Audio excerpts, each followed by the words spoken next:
Carolina, Mark Robinson, he once called him, he likened him to MLK. He really, really likes him, and he hasn't reversed course since there have been mass resignations on his own campaign staff that say a whole lot. The very latest on what's left of that campaign and how it's reshaping the political map nationally, maybe. And later in the broadcast, how afraid were Trump's own White House lawyers that he would use the Justice Department to prosecute his so-called enemies? We have an answer. They were so afraid. Political system to reflect the goodness of the American people. And that, you know, I think the majority, I don't have any question that the majority of Americans don't want somebody like Donald Trump to be the president. The majority of Americans really would like to have a president that their kids can look up to. They really would like a president they know is going to defend the peaceful transfer of power. And I think that's where we have to start. You know, whether it's organizing a new party, look, it's hard for me to see how the Republican Party, given what it has done, can make the argument convincingly or credibly that people ought to be voting for Republican candidates until it really recognizes what it's done. We're back with Claire, David, and Eddie. I mean, David, this took Liz a long time to say. I think if you watch the convention speech in 2016, and you watch Trump give that speech, and then you watched everyone cry. I remember saying on the air on NBC News that the Republican Party died in this room tonight, and it wasn't about him. It was about them. It was about clapping for that, right? And then the inaugural American Carnage. It was about enabling that. And even I just saw a headline in North Carolina that the 20-year-old staffers on the Robinson campaign had more integrity than the Republican Party. The Republican nominee hasn't disavowed him, but the 22-year-old staffers are like, I'm out. Right. I mean, the Republican Party has rotted from the inside out. They are the enablers for someone corrupt and criminal who's been convicted of crimes. And that apparatus is as worthy of examination and study and political prosecution as the apparatus that propped up Jeffrey Epstein, or the apparatus that's under scrutiny in the indictment. I mean, it's an apparatus that is propping up someone who's convicted of felonies, who's clearly corrupt, who's charged with others. And the apparatus doesn't get enough accountability. There's been no system until Liz Cheney started campaigning for Colin Allred and Kinzinger spoke at the Democratic Convention. But I feel like we've been rowing as hard as we can from the outside, but from the inside, it really needs to understand that it's part of something bad. Mm-hmm. Yeah. Look, Donald Trump did not hijack the Republican Party. He walked through the front doors, and everybody lifted them on their shoulders. And he became the nominee of the party, the great ambassador, and the leader, and the party celebrated him. And that includes Liz Cheney in 16 and 20, as we've talked about, having voted for Donald Trump even after everything she saw. And so what do you do now? The truth is there's a thread to our previous conversation before the break, which was the Steph Rule, Brett Stevens conversation. And what if you're a never Trump Republican, or a Republican who's soft or can't vote for Trump? I would tell you this right now. There is something that started under Joe Biden, but really took hold under Vice President Harris in the last 2 months, which is this. If you are a never Trump Republican or a soft Republican, you are more welcome in today's Democratic Party than you are in your own party. Truly. You have been given a seat at the table in Vice President Harris's view of the Democratic Party. You don't have a seat at the table in today's Republican Party. You've functionally been kicked out. Now, for some people, it's a bridge too far to join the Democratic Party. So, and the other thing is regarding Jill Biden. Very simple math. Saying we got to wrap this up. To start a party. Maybe she's saying that because she's running the country. With starting a party. Those are two totally different things. The other caution I would give is in this environment, you are not going to start a party under the dynamic, visible leadership of one person. It really takes a coalition coming along with the finances and the resources to do this in all 50 states. The one thing that the two major parties have been able to do over the last century is make it very hard to start a new party. So I think the fact that Liz Cheney is now talking about that suggests we are at a breaking point for today's Republican Party. There are many people who say it's time to leave. There are many people who have said, let's at least stay and fight the battle, even though we might have a few more cycles of losing. We'll win just by not leaving and standing on principle. Republicans, look, I know every Democrat thinks this. You created this mess. You own it. You earned it. Deal with it. Claire, Harris doesn't get enough credit for doing exactly what David Jolly just said.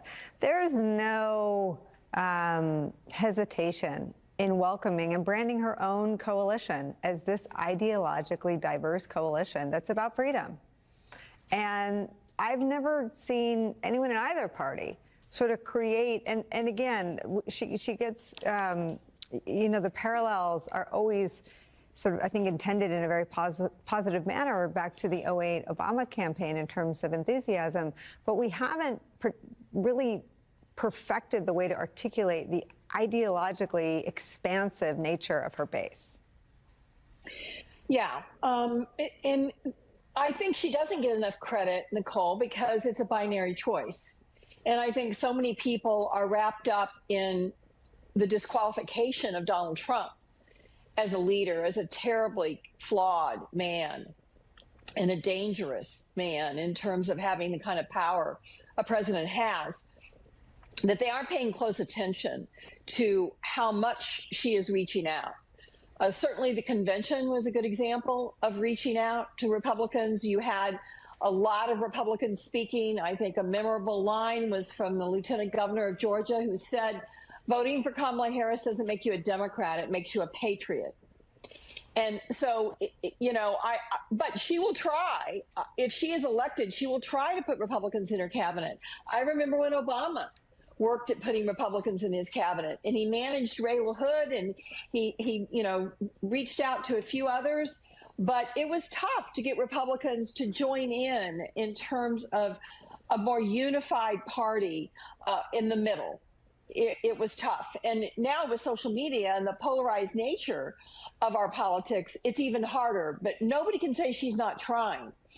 And the criticism that she's not laying out her policies, I think that's going to start ringing pretty hollow when he refuses to debate her. I can't believe we're having this conversation again. So here we go. You know who the candidates are. You know what's at stake. One candidate promises a divided America filled with lies and hate, and one stands for change.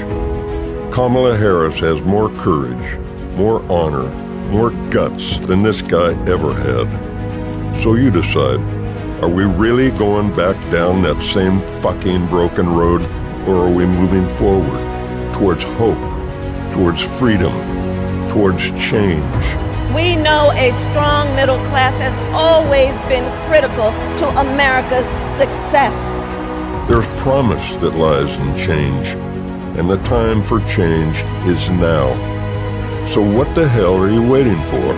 Because if it's the woman thing, it's time to get over that. It's time for hope, for change. It's time to be a man and vote for a woman. I learned something over the weekend, and maybe I shouldn't learn this before, but I was randomly talking to somebody just in the park. My son was playing with their son, and they were explaining to me that a lot of people really do believe everything they see on Fox News. Here's me thinking, well, surely you don't believe that nonsense. Surely you can tell it's a pile of the stuff that comes out of the backside of a dog or a pigeon. What's the most important issue for you as a Pennsylvania voter? The illegal immigration into this country. How is it hurting you and folks you know? It's not. It's just the principle of the fact that everybody comes in here and gets free stuff and taking stuff away from hardworking Americans, and we got to put America first again. Absolutely. We've heard that all around the country. Thank you very much. John, heard it in Ohio. This is very simple and very straight. If anyone says to you, well, what's going on with the election? It's a fact. Kamala Harris is leading by unbelievable numbers. Now, that isn't just me repeating what you may see on the likes of MSNBC, etc., CNN. This is now everywhere.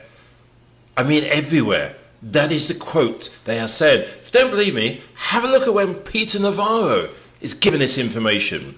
I repeat, the polls are coming through. Doesn't matter how they try and spin them. Fox News love to try and spin and find something. The negativity is there for the Trump campaign. The positivity, the momentum, the game-changing numbers are with the Kamala Harris campaign.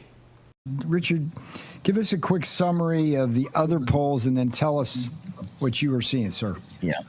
So first of all, just that underdog status, the entire world is against Donald Trump, Peter. I mean, the idea that she is the underdog is ridiculous. Everyone from Fox News, the people who run Fox News, to the people who run MSNBC want Harris to win and even put their name to an endorsement for her in Fortune 100 companies. I mean, that's insane. Yes. But I would say this. I think they do. I know they do see something that the public polls are not showing, or at least not all of the public polls. And that is what's going on in the polling universe right now. We have no consensus, and we have two schools. And in the, on the one side, you have the one school that is showing Harris leading, but leading by unbelievable numbers, Peter. That's the fact. I mean, Morning Consult is in that, ABC, NBC, to some extent. And then you have just some other state polls that are your usual suspects. You have Quinnipiac, the usual suspects. And they're showing a race that is her edge, and then really an edge that is never going to materialize. It's unbelievable. And then you have the other school, which shows that it's either tied or Trump with an edge that is a believable edge. And when you look at the track records of the pollsters in those two courts, right, in those two camps, really, the ones who are showing the tighter race with Trump with an advantage have better track records. And then secondly, with that, Kamala Harris's own polling does not look rosy for her. This is an open secret. I don't know why the media goes day in and day out pretending as if YouGov is correct and she's leading by 6 points and, a 5-point lead in Pennsylvania. That is insane. That is not going to happen. We used to do this thing a while back called the three-legged race. Okay, where you'd have two of you and you'd have one leg joined together and it was like three legs. Imagine having to do that with J.D. Vance. But you got to carry him. And you're former guy. You're the former losing president of the United States of America, because October the 1st is basically make or break.